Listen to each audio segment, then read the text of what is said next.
Bonjour, je suis Alain Chmielewski, je fais partie de la promotion ENISE 71-75 en génie mécanique. Alors j'ai travaillé dans un domaine un peu inattendu pour un ingénieur mécanicien puisque j'ai passé mes 35 dernières années dans la lingerie féminine.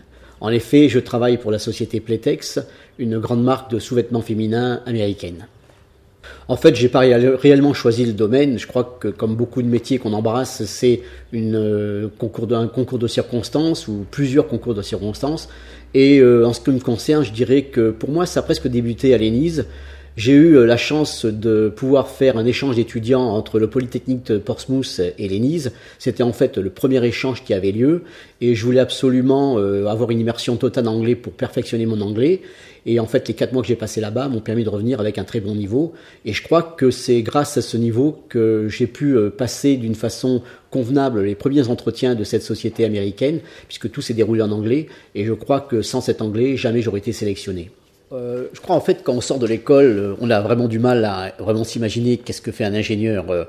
C'est une fois sur le terrain que finalement on en mesure un peu à la fois la dimension et les limites. Et finalement les choses se viennent presque naturellement et il faut par contre savoir bien s'intégrer dans le milieu dans lequel on est, s'impliquer à fond et je dirais se donner à fond, ne pas hésiter à apprendre, ne pas hésiter surtout à repartir à la base parce que finalement quand on sort de l'école on sait que beaucoup de méthodes et de théories mais finalement la pratique s'acquiert vraiment sur le terrain. Alors mon parcours professionnel a démarré vraiment à la base. J'ai démarré comme ingénieur méthode dans un atelier de confection à Épinal, dans le nord de la France. C'est là, je pense, que j'ai fait mes premières armes parce que bien que ça soit de la confection et bien différent de la mécanique, en fait, c'est pas si loin de la mécanique. Et je crois que mon bagage que j'ai acquis à l'ENISE et dans mon parcours un peu scolaire technique m'a beaucoup aidé à m'adapter à ce nouveau métier. Ensuite, j'ai dirigé l'usine. Finalement, au bout de quelques années, on m'a donné la direction de cette usine.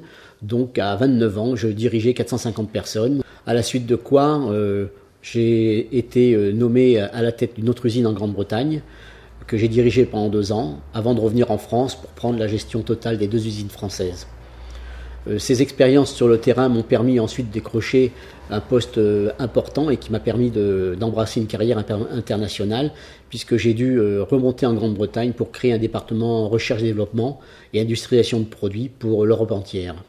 Ce poste, je l'ai exercé 2 ans en Grande-Bretagne et 2 ans en France puisque j'ai dû recréer ce département une 2e fois en France. À la suite de quoi, j'ai voulu prendre un peu plus de hauteur et j'ai pris un poste au niveau du staff européen à Rome pendant 2 ans où j'ai dirigé pratiquement tout le sourcing de l'Europe entière en travaillant avec des sous-traitants en Afrique du Nord, en Asie, en France, de façon à pouvoir alimenter tous les sites européens en produits. Je suis ensuite revenu un peu sur le domaine technique puisque j'ai repris ensuite la direction du département recherche-développement qui entre-temps avait quand même énormément gonflé puisqu'il est dépassé à 63 personnes. Et là, je me suis un peu plus occupé de développement produit et aussi d'innovation, et poste que j'occupe jusqu'à ce jour. Je pense que le rôle d'ingénieur, suivant comment on se dessine dans sa carrière, passe vite à un rôle de management. Alors, la technique est toujours présente, mais finalement, on passe beaucoup plus de temps à manager des gens que finalement faire de la technique. Mais je vois que dans mon exemple, malgré que je manageais des équipes, on venait souvent me consulter sur les points techniques et j'avoue, je prenais un certain plaisir à retourner vraiment dans les ateliers pour finalement me replonger un petit peu dans ces petits problèmes. Alors les facteurs de réussite ont été sûrement multiples. Je crois premièrement c'est effectivement la société en elle-même, la société Playtex étant une société dans le domaine textile où la concurrence est rude, donc les structures sont légères et donc dès qu'on arrive à un poste de responsabilité, on est amené à toucher à énormément de sujets, que ce soit de la technique, que ce soit du management, que ce soit de l'informatique, que ce soit de l'organisation et je pense que très tôt donc j'ai été capable de toucher à tous ces domaines, ce qui m'a sûrement aidé pour obtenir ensuite des postes à responsabilité. Je pense qu'en plus de ça, pour réussir dans sa carrière professionnelle, je crois qu'il faut avoir le cran un peu de saisir toutes les occasions qui se présentent. Moi, c'est ce que j'ai fait. Dès qu'on m'a proposé quelque chose qui me permet de sortir un peu soit de mon poste, soit de la routine quotidienne, je l'ai saisi. Effectivement, ça a eu quelques difficultés parce qu'il faut changer, déménager, bouger avec sa famille.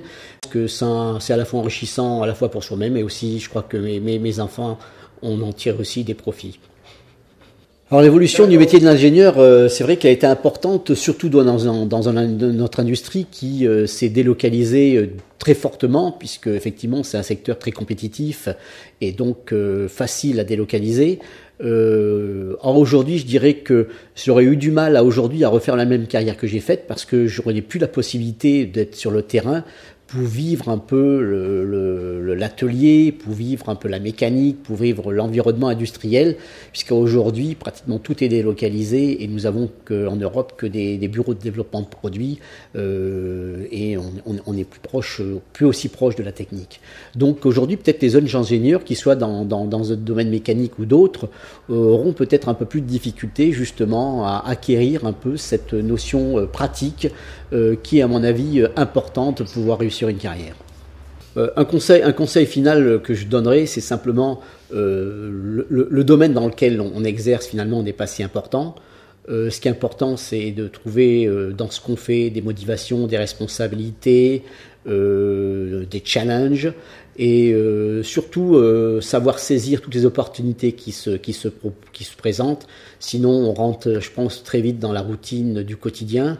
Mais je pense que simplement aller tendant aussi vers l'inconnu avec des risques mesurés, je pense que c'est une bonne chose à faire.